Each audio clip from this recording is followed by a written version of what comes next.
हे दोस्तों, कैसे हैं आप। उम्मीद करता हूं आप अच्छे होंगे। मैं हूं विनोद राज। स्वागत है ट्रिकी हिंदी साहित्य चैनल में।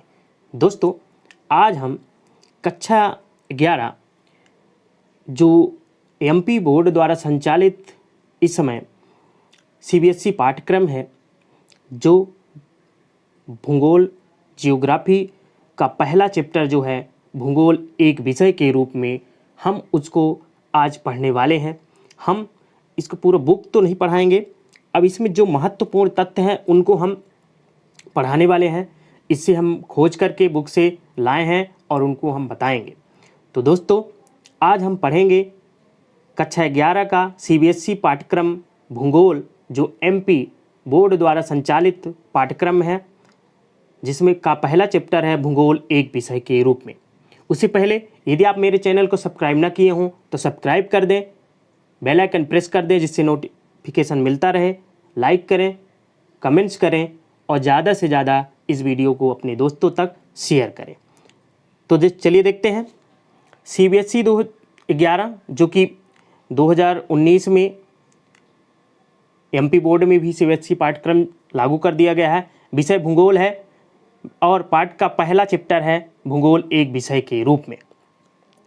तो देखते हैं, सबसे पहले इसमें लिखता है कि भूगोल का अर्थ क्या है। तो भूगोल शब्द जो होता है हिंदी में दो शब्दों से मिलकर बना है, भू प्लस गोल, अर्थात पृथ्वी गोल है। अर्थात भू मतलब धरा और गोल मीन्स पृथ्वी या गोल आकृति। तो जो पृथ्वी का अध्ययन कराए वही क्या है, भूगोल है। ठीक है ना। सन 1934 ईसा पूर्व यूनान के प्रसिद्ध विद्वान एरिस्टोस्थेनेज ने इस विषय को परिभाषित देने के लिए जियो प्लस ग्राफी, अर्थात जियो का मतलब पृथ्वी और ग्राफी का वर्णन प्रयोग किया है, जिसका शाब्दिक अर्थ है पृथ्वी का वर्णन। तात्पर्य हुआ कि सर्वप्रथम भूगोल शब्द का प्रयोग किसने किया था, एरेटोस्थेनीज ने किया था। एरेटास्थेनीज, यहाँ पे थोड़ा गलत है, इसका हो जाएगा एरेटोस्थेनीज।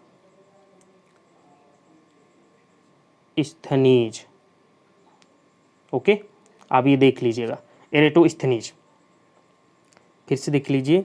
तो इन्होंने भूगोल को परिभाषित करने के लिए दो शब्द लिया, एक जियो प्लस एक ग्राफी। जियो का मतलब होता है पृथ्वी, ग्राफी का मतलब होता है वर्णन, अर्थात पृथ्वी का वर्णन। वर्तमान समय में भूगोल शब्द का अर्थ है पृथ्वी के धरातल पर पाई जाने वाली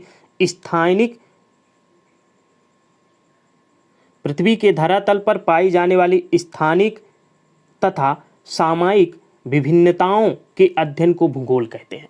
तो ये भूगोल की क्या हो जाएगा, अर्थ हो जाएगा। इसके परिभाषित तौर पर भी कह सकते हैं।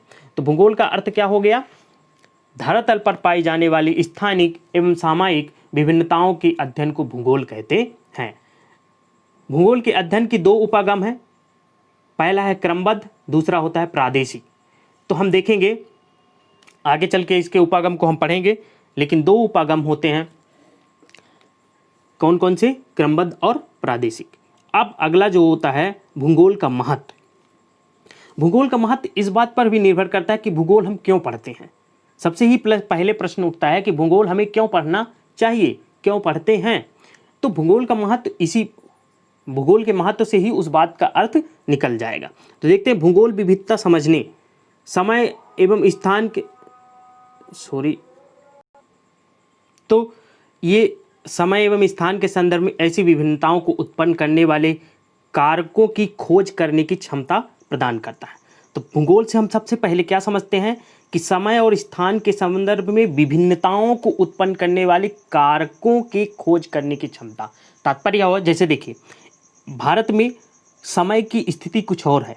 आप यहीं से पूर्वी क्षेत्र में चले जाएंगे तो कुछ और, आप दक्षिण क्षेत्र में चले जाएंगे तो समय की स्थिति कुछ और होगी। तो इन विभिन्नताएं, जो समय और स्थान में विभिन्नता है, इसकी क्यों उत्पन्न होती है, इसके कारकों का खोज करने की इसमें क्षमता उत्पन्न या क्षमता प्रदान करता है। इसमें मानचित्र में परिवर्तित गोलक को समझने तथा धरातल, विश्व की मृदा, खनिज संपदा, मौसम, जलवायु, जनसंख्या, यातायात और संचार के साधन, स्थानीय परिदृश्यों के बारे में जानकारी मिलती है। तो इसके द्वारा क्या होती है, गोलक को समझने के, पृथ्वी जो एक आकृति है गोलक की उसको हम समझने के लिए, धरातल को समझने के लिए, विश्व की मृदा को समझने के लिए, खनिज संपदा को समझने के लिए, मौसम जलवायु को समझने के लिए, जनसंख्या क्या है भारत में, विश्व में जनसंख्या का वितरण कैसे है, इन सबको समझने के लिए, संचार के जो साधन हैं उनको समझने के लिए क्या करती है, जानकारी मिलती है। किससे, भूगोल से। इसके अतिरिक्त पठार, पर्वत, मैदान, रेगिस्तान, समुद्र, झील, पर्यावरण और सांस्कृतिक तथ्यों के बारे में भी जानकारी मिलती है। इसलिए हमें भूगोल को पढ़ना चाहिए और भूगोल के महत्व इसी बात पर निर्भर करता है। ओके, अब देखते हैं इस पहले चैप्टर से कौन कौन से महत्वपूर्ण तथ्य निकल कर आते हैं। तो सबसे पहला जो तथ्य आता है, प्रत्येक व्यक्ति अपने जीवन निर्वाह के लिए अपने आसपास के संसाधनों पर निर्भर रहते हैं। ठीक है ना। तो जो प्रत्येक व्यक्ति होता है उसका जीवन निर्वाह कहाँ होता है, आसपास के ही संसाधनों पर। आदिम समाज अपने भरण पोषण के लिए प्राकृतिक निर्वाह संसाधनों जैसे पशु और खाद्य पौधों पर आश्रित था। तो जो आदि मानव था या आदिम समाज था वो अपना भरण पोषण किससे करता था, पशुओं से और पौधों पर आश्रित था। ये हो गया। दूसरा, इसमें एरिस्टोस्थेनेज नामक एक ग्रीक विद्वान द्वारा सबसे पहले भूगोल शब्द का इस्तेमाल किया गया। यह शब्द ग्रीस भाषा के दो मूल शब्दों जियो अर्थात पृथ्वी एवं ग्राफी अर्थात वर्णन करना से लिया गया है। इसके अंतर्गत जियोग्राफी का अर्थ हो गया पृथ्वी का वर्णन करना। तीसरा हो गया, भूगोलवेत्ता मात्र धरातल पर तथ्यों में विविधता का अध्ययन नहीं करते, जबकि उन कारकों को पढ़ते हैं जो इन विविधताओं की वजह होती है। क्या होती है, वजह होती है। उदाहरण के लिए फसल का स्वरूप एक प्रदेश से दूसरे प्रदेश में भिन्न होता है, ठीक है ना, लेकिन यह भिन्नता एक तथ्य के रूप में जलवायु, बाजार में मांग, किसानों की व्यय क्षमता, मिट्टी, तकनीक, निवेश की उपलब्धता आदि में भिन्नता से संबंधित होती है। यानी कि जो होती है, भूगोलवेत्ता मात्र धरातल एवं तथ्यों की विविधता का अध्ययन नहीं करते, उनके कारकों को भी पढ़ते हैं जो इस विभिन्नताओं की जो होती है वजह होती है। विविधता क्यों होती है, विभिन्नता क्यों होती है, उसकी वजह का एक कारण है, भूगोलवेत्ता इसका अध्ययन करते हैं। तो चौथा, एक वैज्ञानिक विषय के रूप में भूगोल 3 वर्गीकृत प्रश्नों से संबंधित है। ये बहुत इंपॉर्टेंट है, यहाँ से प्रश्न पूछा जाता है, ठीक है ना। पहला जो होता है, कुछ प्रश्न धरातल पर पाए जाने वाले प्राकृतिक एवं सांस्कृतिक विशेषताओं के प्रतिरूप की पहचान से जुड़े होते हैं जो क्या प्रश्न के उत्तर देते हैं। तो जो क्या का प्रश्न जो उत्तर देते हैं वो क्या होते हैं, धरातल पर पाए जाने वाले प्राकृतिक एवं सांस्कृतिक विशेषताओं के प्रतिरूप की पहचान। तो सांस्कृतिक और प्राकृतिक विशेषताओं की पहचान क्या प्रश्न से होती है। दूसरा, कुछ प्रश्न कौन से तत्व कहाँ स्थित हैं से संबंधित सूचीबद्ध सूचनाओं से जुड़े होते हैं। ये प्रश्न व्याख्या अथवा तत्वों एवं तथ्यों के मध्य कार्य कारण संबंध से जुड़े होते हैं।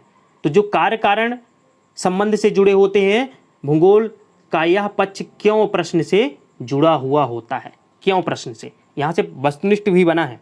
क्यों प्रश्न से भूगोल का कौन सा पक्ष जुड़ा हुआ है, तो कार्य कारण संबंध वाला, ठीक है ना।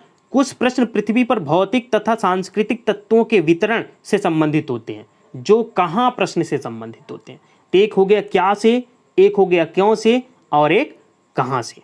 तो भौतिक और सांस्कृतिक वाला कहाँ से, प्राकृतिक और सांस्कृतिक वाला क्या से, और जो कार्य कारण होता है इन दोनों के मध्य कार्य कारण होते हुए क्यों प्रश्न से, ठीक है ना। आगे देखते हैं।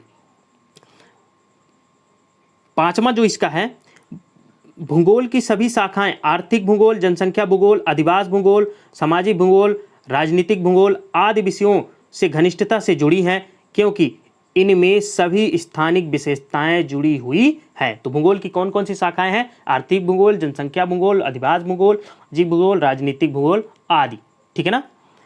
नेक्स्ट है, एक भूगोलवेत्ता को गणित एवं कला विशेषतः मानचित्र रेखांकन में निपुण होना चाहिए। भूगोल खगोलीय स्थितियों के अध्ययन से भी जुड़ा हुआ है, जो अक्षांश एवं देशांतर का वितरण प्रस्तुत करता है। नेक्स्ट चैप्टर में हम जब पृथ्वी का विवरण, तो वहाँ अक्षांश और देशांतर पढ़ेंगे। सातवां है, वनस्पति शास्त्र, जीव विज्ञान, जैव भूगोल तथा पारिस्थितिकी विज्ञान से ज़्यादा निकटता से जुड़ा है क्योंकि मानव विभिन्न स्थानिक पर्यावरण में निवास करता है। ओके। 8वां, जलवायु विज्ञान, सामुद्रिक विज्ञान, भू आकृति विज्ञान, मृदा भूगोल तथा प्राकृतिक विज्ञान से निकटता का संबंध है क्योंकि ये अपनी सूचनाएं इन्हीं विज्ञानों से प्राप्त करते हैं। ओके। तो ये 8 प्रमुख तथ्य थे जो आपको जानना पहले चैप्टर के लिए बहुत जरूरी है। इन 8 तथ्यों पर ही पूरा चैप्टर आपका निर्धारित है। 9वां जो है, भूगोल के अध्ययन के 2 उपागम है, एक क्रमबद्ध उपागम, एक प्रादेशिक उपागम। क्रमबद्ध भूगोल के जन्मदाता जर्मन भूगोलवेता अलेक्जेंडर वान हम्बोल्ट थे। तो क्रमबद्ध भूगोल के जन्मदाता कौन हो गए? जर्मन भूगोलवेता अलेक्जेंडर वान हम्बोल्ट थे। और प्रादेशिक भूगोल के जन्मदाता हो गए कौन? भूगोलवेता, जर्मन भूगोलवेता कार्ल रिटर। ये दोनों प्रश्न आपको तैयार करके रखना है यहाँ से, ये दोनों तत्व। तो क्रमबद्ध भूगोल के अलेक्जेंडर वान हम्बोल्ट और प्रादेशिक भूगोल के कार्ल रिटर। ओके। अब देख लेते हैं भूगोल की शाखाएं। प्रादेशिक उपागम के आधार पर, प्रादेशिक उपागम के आधार पर भूगोल की शाखाओं को निम्न भाग बांटा गया है। तो कितने आधारों पर? 4 भागों में बांटा गया है। प्रादेशिक अध्ययन, क्षेत्रीय अध्ययन, दूसरा प्रादेशिक विकास, तीसरा प्रादेशिक विश्लेषण, चौथा प्रादेशिक योजना। जो प्रादेशिक अध्ययन, क्षेत्रीय अध्ययन है, इसको 3 भागों में बांटा गया है। स्थूल प्रादेशिक अध्ययन, मध्य प्रादेशिक अध्ययन और सूक्ष्म प्रादेशिक अध्ययन। जबकि प्रादेशिक योजना को भी 2 भागों में बांटा गया है, देश अथवा ग्रामीण योजना, दूसरा शहरी योजना। और इन दोनों को प्रादेशिक विकास और प्रादेशिक विश्लेषण, इनका विवरण या इनको कई भागों में नहीं बांटा गया है। तो दोस्तों ये रहा भूगोल की शाखाएं। पहला चैप्टर यहीं से हो गया। उम्मीद करता हूँ आपको अच्छा लगा होगा। इसका प्रश्न उत्तर हम नेक्स्ट चैप्टर में देखेंगे। तो दोस्तों आप बने रहिए मेरे चैनल में। यदि आप चैनल में पहली बार हैं, चैनल को सब्सक्राइब ना किए हो तो सब्सक्राइब कर दें, बेल आइकन प्रेस कर दें जिससे नोटिफिकेशन मिलता रहे। और इसी तरह हम अन्य सब्जेक्टों को भी कक्षा 11 के पढ़ेंगे। और आप लाइक करिए, कमेंट्स करिए और अपने दोस्तों तक इस वीडियो को शेयर करिए। अगले वीडियो में हम इस पाठ के प्रश्न उत्तरों को देखेंगे। तब तक के लिए अपना ख्याल रखिए, स्वस्थ रहिए। धन्यवाद।